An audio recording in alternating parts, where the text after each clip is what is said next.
Aplix, tontonannya anak kedokteran.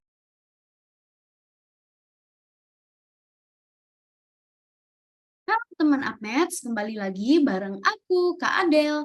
Di video kali ini kita akan belajar tentang THT, khususnya inflamasi saluran nafas dan abses leher dalam. Adapun beberapa learning outcomes kita kali ini yaitu teman Apmeds mampu mengetahui definisi, etiologi, pemeriksaan, tata laksana dari tonsilitis, faringitis, epiglositis, laringomalacia, akalasia, dan juga mampu mengetahui definisi, etiologi, pemeriksaan, dan tata laksana dari abses leher dalam. Topik utama kita hari ini ada dua, yaitu inflamasi saluran nafas dan juga abses leher dalam. Kita mulai dari inflamasi saluran nafas dulu, yaitu salah satunya adalah tonsilitis.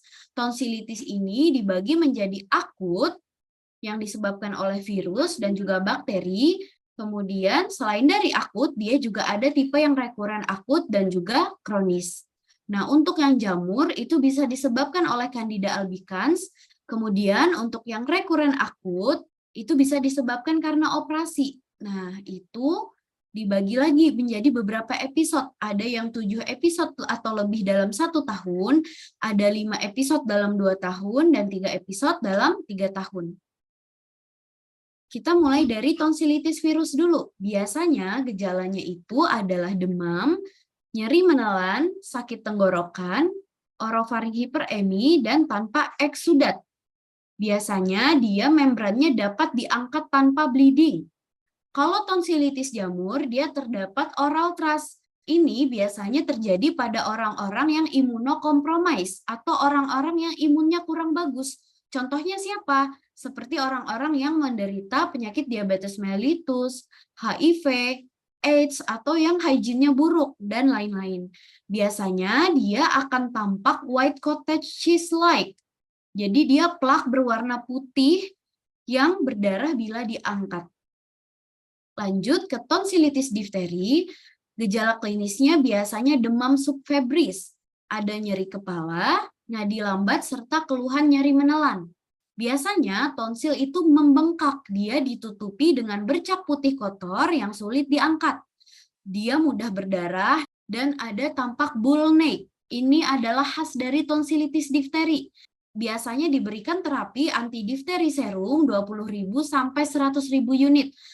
Bisa juga diberikan penisilin atau eritromisin 3 kali 25 sampai 50 mg per kilogram selama 14 hari. Terakhir, jenis tonsilitis bakteri biasanya demamnya itu lumayan tinggi, lebih dari 30 derajat Celcius. Ada nyeri tenggorok dan juga disfagia. Klinisnya akan ditemukan pembengkakan anterior cervical nodus. Kemudian tonsil dan faring hiperemi dengan eksudat purulen. Dan khasnya juga dia ada strawberry tongue. Jadi lidahnya itu seperti strawberry karena merah bintik-bintik. Kemudian bisa juga ada detritus, dia tampak jelas itu pada tonsilitis follicularis. Kalau bercak detritus menjadi satu dan membentuk alur, itu adalah tonsilitis lacunaris. Kalau detritusnya melebar, itu pseudomembran. Nah, tonsilitis itu terbagi menjadi akut dan kronis. Untuk yang akut itu onsetnya cepat. Jadi dia onsetnya hari sampai minggu. Penyebabnya bisa karena Streptococcus beta hemolyticus grup A, pneumococcus, Streptococcus viridans, dan Streptococcus pyogens. Nah, ini biasanya tampak tonsil hiperemis dan edem. Namanya aja akut, jadi dia pasti masih merah dan bengkak. Kripta tidak melebar, detritusnya bisa positif, bisa negatif. Untuk tonsilitis kronis, onsetnya lama, dia berbulan-bulan sampai tahun. Etiologinya sama dengan akut, namun kadang bakteri gram negatif. Tonsilnya membesar atau mengecil, tapi tidak ada edem karena dia sudah kronis, dia sudah bukan akut lagi. Tampak kripta melebar dan detritus positif. Nah, ini ada grading pembesaran tonsil. Kalau dia 0, itu berarti tandanya tonsilnya sudah pernah dioperasi. Kalau dia 1, masih normal, masih tersembunyi di balik pilar tonsil. Kalau yang kedua, dia mulai meluas pada pilar. Yang ketiga, itu udah melewati pilarnya. Sampai keempat, dia obstruksi total, sampai ke bagian tengah. Nah, kapan sih harus dilakukan tonsilektomi? Itu ada syaratnya, indikasinya ada yang absolut, ada yang relatif. Untuk yang absolut, itu biasanya terjadi obstruksi saluran nafas, disfagia berat, gangguan tidur, dan komplikasi kardiopulmoner, dan ada abses peritonsiler yang tidak membaik dengan pengobatan medis, kemudian tonsilitis yang menimbulkan kejang demam. Untuk yang indikasi relatif, minimal 3 episode infeksi tonsil per tahun dengan terapi antibiotik adekuat. Kemudian bisa juga halitosis, tonsilitis kronis atau berulang pada karier streptococcus yang tidak membaik dengan pemberian antibiotik beta-laktamase. Terakhir, hipertrofi tonsil unilateral suspek keganasan. Nah, komplikasi tonsilitis itu sendiri ada beberapa, yaitu abses. Ada abses peritonsiler atau Quinsy, ada abses parafaring, ada abses retrofaring. Pada abses peritonsiler, ini biasanya infeksi bakteri aerob dan anaerob, karena tonsilitis kronis atau recurrent. Klinisnya dirasakan nyeri faring unilateral, odinofagia, disfagia, trismus, drooling, nafas bau, demam, dan hot potato voice. Kadang juga ditemukan deviasi uvula dan pembengkakan tonsil dan palatum. Terapinya kita lakukan drainase abses dengan teknik needle aspiration atau insisi. Kemudian abses parafaring bisa karena infeksi dental, tonsil, faring, dan adenoid. Klinisnya itu nyeri tenggorok, demam, kaku pada leher, limfadenopati, dan pembengkakan parotis. Kita terapi berikan antibiotik berdasarkan kultur selama 10 hari dan insisi drainase abses. Lanjut ke abses retrofaring, ini biasanya karena infeksi hidung, adenoid, nasofaring, sinus paranasal ke kelenjar getah bening retrofaringeal. Terjadi pembengkakan dan nyeri leher, demam, odinofagi, disfagia, dan juga sesak. Terapinya diberikan antibiotik, insisi drainase, dan tracheostomi bila ada gangguan jalan nafas. Nah, ini ada beberapa gambar dari tonsilitis. Ini ada akut tonsilitis, ada kronik tonsilitis yang udah nggak hiperemis, kemudian ada peritonsillar abscess, ada akut mononukleosis, ada tonsil stones, dan juga strep throat. Oke, kita lanjut ke inflamasi berikutnya, yaitu akut faringitis. Faringitis merupakan peradangan atau inflamasi dinding faring. Dia bisa disebabkan karena virus, ini yang terbanyak lebih dari 60%, karena adenovirus atau juga konjungtivitis pada anak-anak. Tapi selain virus, bakteri dan jamur juga bisa menjadi penyebab akut faringitis. Bisa karena Streptococcus BHA, akan menyebabkan demam dan juga anterior cervical lymphadenopathy, eksudat tonsil, dan tetapi tidak ada batuk. Kalau untuk jamur, itu bisa disebabkan oleh Candida, dia bisa tumbuh di mukosa dan rongga mulut dan faring. Kemudian ada juga kronik faringitis. Biasanya dia dibagi menjadi dua, yaitu faringitis kataral kronik dan faringitis granular atau hipertrofi kronis. Pada faringitis kataral kronik, klinisnya tampak kongesti faring posterior, pelebaran pembuluh darah, penebalan pilar fasial, dan peningkatan sekresi mukus. Untuk faringitis granular atau hipertrofi kronis, klinisnya tampak dinding faring menebal dan hiperemi dengan kongesti mukosa dan dilatasi pembuluh darah.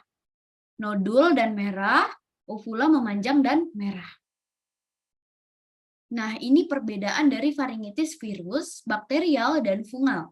Pada virus, biasanya klinisnya tampak hiperemi faring dan tonsil, ada eksudat dan lesi makulopapular. Tata laksananya karena ini virus, maka tidak perlu antibiotik dan hanya simptomatis saja, dan self-limiting.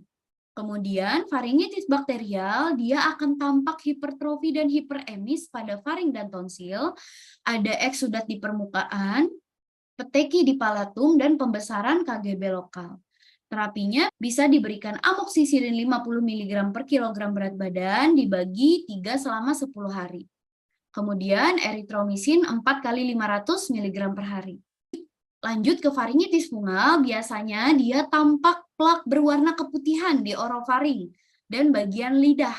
Tampak mukosa faring hiperemi, bisa diberikan terapi nistatin 100.000 sampai 400.000 IU 2 kali per hari. Oke, kita lanjut ke laringitis. Ini adalah inflamasi di daerah laring dan mukosa pita suara. Etiologi tersering itu adalah virus. Ada rhinovirus, adenovirus, dan influenza. Tanda dan gejalanya bisa ada perubahan suara, serak, gatal di tenggorokan, demam, malaise, disfagia, edema laring, stridor, dan dyspnea. Tata laksananya ya tentu saja istirahat, dan diberikan terapi simptomatis dan suportif. Oke, lanjut ke laringomalacia dan epiglotitis akalasia. Laringomalacia itu adalah kelemahan epiglotis, sehingga bisa menyebabkan sumbatan saluran nafas. Makanya dia gejala klinisnya nafasnya berbunyi atau stridor, terutama saat berbaring. Ini karena laringnya berbentuk omega seperti gambar di bawah tabel ini. Kemudian untuk epiglotitis, dia ada nyeri tenggorokan, disfagia, hot potato voice, drooling, stridor, dan cervical adenopati. Pada foto X-ray, dia akan tampak thumb sign karena dia seperti jempol pada tangan kita. Makanya namanya thumb sign. Lanjut ke akalasia, gejala klinisnya dia sulit menelan, kronik progresif, bahkan ada chest pain dan regurgitasi. Kemudian juga ada hiccups atau ceguan. Nah, biasanya pada foto X-ray-nya akan tampak bird beak sign. Coba lihat panah dan gambar di bawah ini. Dia seperti patuk burung kan? Atau red tail sign. Oke, lanjut ke bahasan terakhir kita, yaitu abses leher dalam. Ada berbagai macam abses. Kita mulai dari abses peritonsil dulu. Ini etiologinya adalah salah satu dari komplikasi tonsilitis. Gejala klinisnya odinofagia, otalgia, regurgitasi, hipersalivasi, dan juga trimus. Pemeriksaannya tampak palatumol bengkak, uvula terdorong, dan juga detritus. Terapinya antibiotik, obat kumur, fungsi, insisi, dan tonsilektomi. Kemudian ada juga yang namanya abses retrofaring, disebabkan oleh ISPA. Bisa juga karena limfadenitis retrofaring. Gejalanya ada nyeri, disfagia, demam, leher kaku, sesak napas, dan stridor. Pemeriksaannya bisa ditemukan dinding belakang faring ada benjolan unilateral. Terapinya antibiotik parenteral dosis tinggi dan insisi abses. Lanjut ke abses parafaring, etiologinya disebabkan karena penjalaran infeksi. Klinisnya ada trismus, indurasi sekitar angulus mandibula. Dan pemeriksaannya itu bisa ronsen dan terapi diberikan antibiotik parenteral dosis tinggi dan juga insisi. Kemudian untuk abses submandibula itu etiologinya disebabkan penjalaran infeksi. Klinisnya tampak pembengkakan di bawah mandibula atau bawah lidah dan ada fluktuasi. Tentu saja juga ada trismus. Pemeriksaannya bisa kita lakukan ronsen dan berikan terapi antibiotik parenteral dosis tinggi dan juga insisi. Terakhir, ada angina ludovisi. Ini etiologinya adalah selulitis et causa penjalaran infeksi. Klinisnya ada nyeri, dasar mulut membengkak, mendorong lidah ke belakang. Biasanya pada pemeriksaan dan anamnesis ditemukan ada riwayat sakit gigi, mengorek atau mencabut gigi. Terapinya bisa diberikan antibiotik parenteral dosis tinggi dan juga insisi. Oke, sekarang kita kuis ya. Kamu bisa pause video ini dulu, nanti kita bahas bareng-bareng. Seorang laki-laki 22 tahun datang mengeluh nyeri telan. Ludah keluar berlebihan, terdapat benjolan di bawah rahang kanan. Pemeriksaan fisik didapatkan benjolan supratonsilar kanan dan konsistensi lunak. Uvula terdorong ke kontralateral dan ada darah. Apakah diagnosis yang tepat? Jawabannya adalah D. Infiltrat peritonsil karena dia ada benjolan supratonsilar kanan dan konsistensinya lunak dan uvula terdorong ke kontralateral dan ditemukan darah. Oke, materi kita sudah selesai. Kita lanjutkan di video berikutnya ya. Sampai jumpa teman Upmaths. Bye-bye. Uplix, tontonannya anak kedokteran.